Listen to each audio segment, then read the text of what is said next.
Welcome back to Global Technology, a place where we explore the machines, industries, and timeless craftsmanship that quietly built the modern world around us. For over a century, the lumber industry has shaped civilizations, raising cities, building homes, and connecting generations through something as simple, yet powerful, as wood. From the earliest hand tools to massive industrial sawmills, this is a story of precision, strength, and human ingenuity. So he's cleaning it out right now. Today, we take you inside one of the last living examples of traditional American sawmilling, where history is not preserved in museums, but still working every single day. In this video, you will witness the complete journey of wood, from raw logs to finished lumber, through a process that has remained remarkably unchanged for decades. And stay with us until the end, because we'll reveal how these massive logs are harvested and transported from deep forests to the mill. Now, let's begin where every piece of lumber starts, deep in the forest. So that we can get maximum recovery out of that tree, because if he hits anything, it's going to be all splintered. It'll be no good for nothing. So if he misses everything, that tree will save right out. We'll get 2 or 3 logs off that tree. Long before any log reaches the sawmill, its story begins deep in the forest, where nature and human skill meet in a delicate balance. Logging, as we see today, carries the weight of more than a century of tradition. In the early days, trees were felled using nothing more than axes and crosscut saws, tools that demanded patience, strength, and precision. Every cut had to be deliberate, every movement calculated. Today, while chainsaws and heavy machinery have replaced those early tools, the principles remain the same. The process begins with selecting the right trees. Not every tree is suitable for milling. Loggers carefully assess size, age, and structural integrity.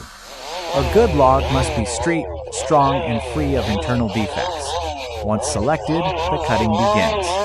A chainsaw slices through the trunk with controlled precision, guided by years of experience. The direction of the fall is carefully planned, ensuring safety and preserving the quality of the wood.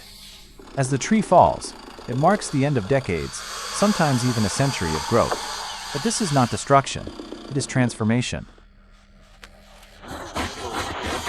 After felling, the tree is trimmed, branches removed, bark partially cleaned, and the trunk cut into manageable lengths.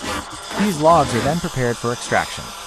In earlier times, horses and oxen were used to drag logs across rough terrain.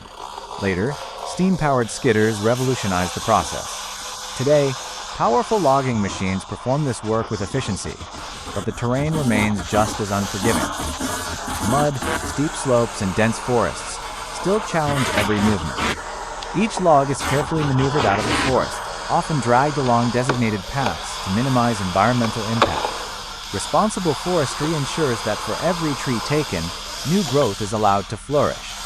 Because sustainable logging is not just about harvesting wood, it is about preserving the forest for generations to come. And once these massive logs are ready, the next challenge begins, getting them from the heart of the forest to the sawmill. The idea of the steel spar goes right back to the early days of logging, when steam winches were in use. At that time, logs were dragged along the ground to railheads or landing stages. To give a bit of lift to the line, the cables would be run up a convenient tall tree and then out deep into the woods. Then someone came up with the idea of putting the spar on wheels. The Medill is one of 3 steel spars still working in the area around Cameron. The wire loop used to keep a shackle in place is called a molly hogan, in honour of a formidable and popular 19th century prostitute who plied her trade in the port of Vancouver. When you watch the men handling the blocks and cables, it's reminiscent of big ship technology. Which is hardly surprising, because many of the early loggers were seafarers who jumped ship for well-paid jobs in the woods.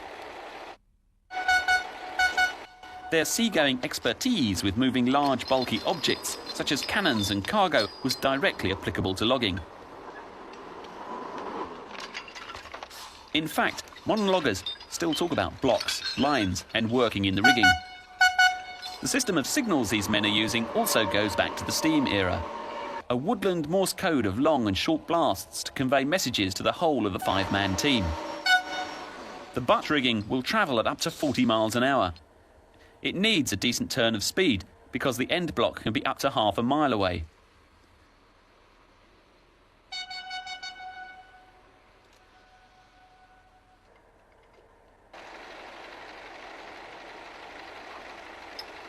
The men get well clear of the logs before they give the signal to move.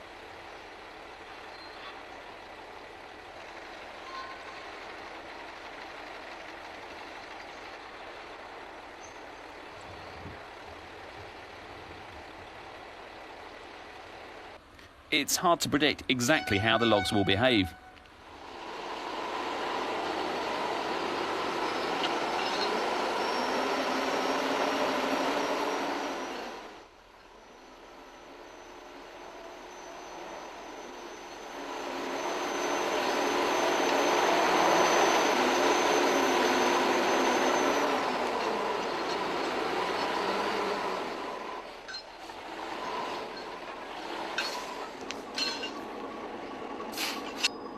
At one time, a boy was employed to pull on a jerk line that sounded a whistle on the steam winch. He was called the whistle punk.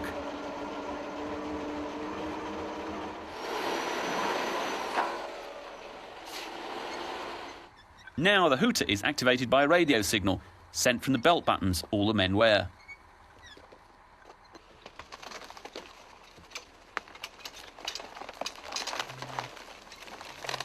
Once the team gets underway, it can more than keep up with the loader. Incidentally, loaders are always known as juicers, because they were the first hydraulically operated machines to appear in the woods.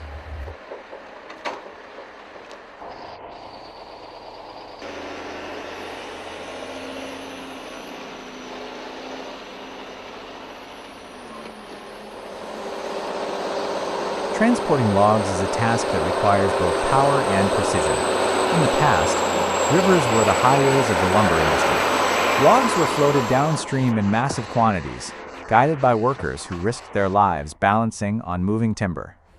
Today, that method has largely been replaced by heavy-duty logging trucks.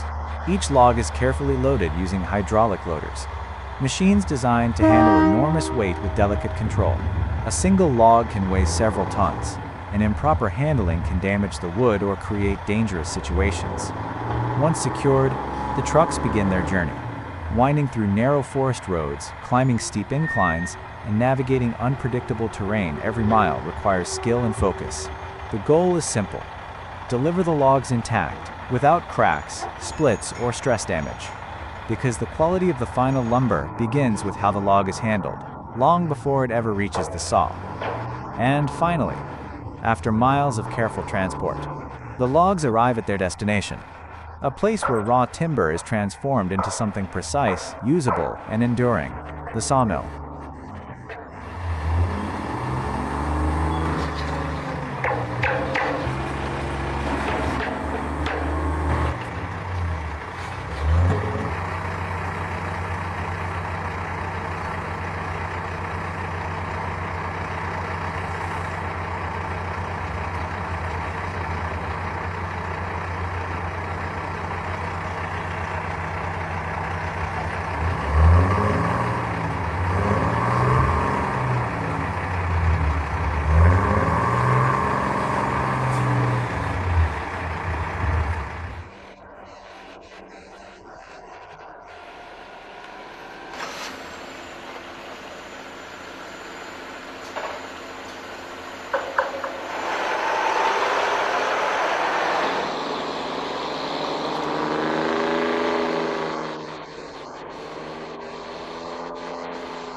Before a single blade begins to cut, the journey continues here, at the water's edge.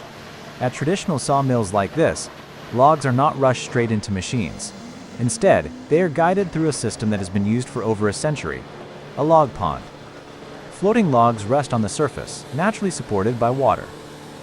This method is not accidental. It serves a purpose. Water helps preserve the wood.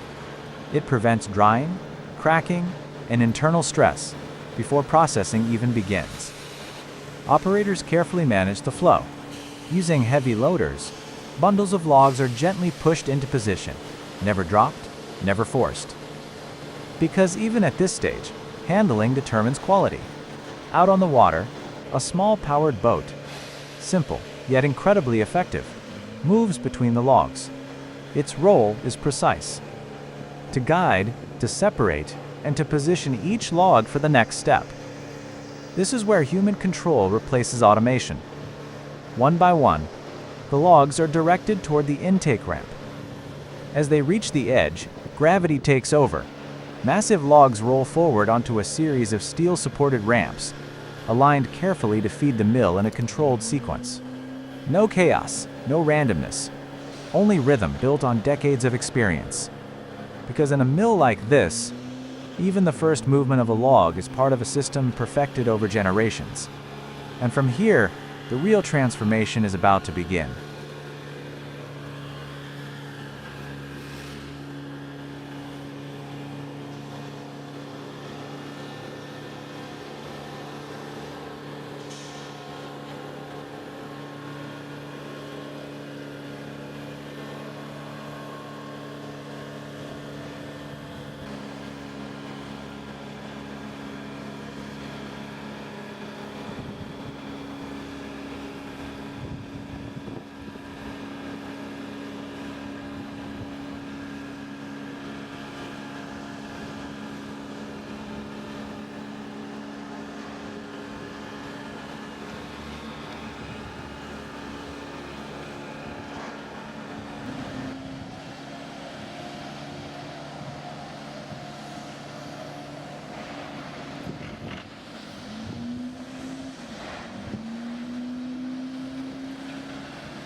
As the log leaves the water system, it enters one of the most important preparation stages in the entire mill: debarking. At first glance, it may seem simple, just removing the outer layer, but in reality, this step protects everything that comes next. The log is guided onto a steel track, held steady as it moves forward into the machine. Massive rotating rollers grip the log from both sides, controlling its position and slowly turning it as it advances. Then, the cutting heads engage. High-speed rotating tools begin stripping away the bark, not by slicing cleanly, but by tearing and grinding it off the surface. You can see the difference immediately. The rough, dark exterior disappears, revealing the clean, pale wood beneath. This is not just about appearance. Bark carries dirt, stones, and hidden debris. If left in place, it can damage saw blades, reduce cutting precision, and shorten the life of the equipment. So every inch must be cleaned. The process is aggressive, but controlled. Too much force, and the wood itself is damaged. Too little, and contaminants remain. What you're seeing here is balance between power and precision. As the log rotates, every side is exposed, every surface stripped clean.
With the bark removed, the log now enters the most critical stage of the entire mill. This is where raw timber becomes structured material. The log moves slowly along heavy steel tracks, guided into position by a system that has changed very little over the last century. Then, it meets the carriage. Massive steel arms rise and lock the log firmly in place. Every movement is controlled, every adjustment deliberate, because once the cutting begins, there is no room for error. Inside the mill, the atmosphere shifts. The light dims, the machines grow louder, and all attention turns to the head rig. A giant bandsaw stands ready. The operator, positioned behind a control console, watches closely. Not just the log, but the grain, the shape, the subtle imperfections hidden beneath the surface. With a precise command, the carriage begins to move. Slowly, steadily, it drives the log forward into the blade. The first cut breaks the surface. A clean, flat face appears, transforming the round log into something measurable, something controllable. This is known as opening the log, and it is one of the most important decisions in the entire process. Cut too deep, and valuable wood is lost. Cut too shallow, and efficiency suffers. So the operator adjusts again and again, reading the wood like a craftsman, not just a machine operator. With each pass, the log changes shape, from raw cylinder to squared timber to structured material ready for the next stage. And as the carriage retracts for another pass, the rhythm begins. Forward, cut, return. A cycle repeated thousands of times, refined over generations. Because here, precision is not programmed, it is learned. And the next step will begin to reveal the final form hidden inside the wood.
After the primary cuts are complete, the transformation enters its final and most refined stage.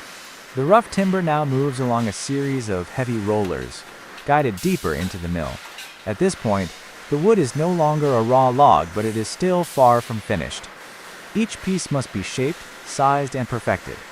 The first step is secondary cutting. Large boards pass through powerful saw systems, where excess material is removed, and dimensions begin to take precise form. You can see the edges, still rough, still uneven.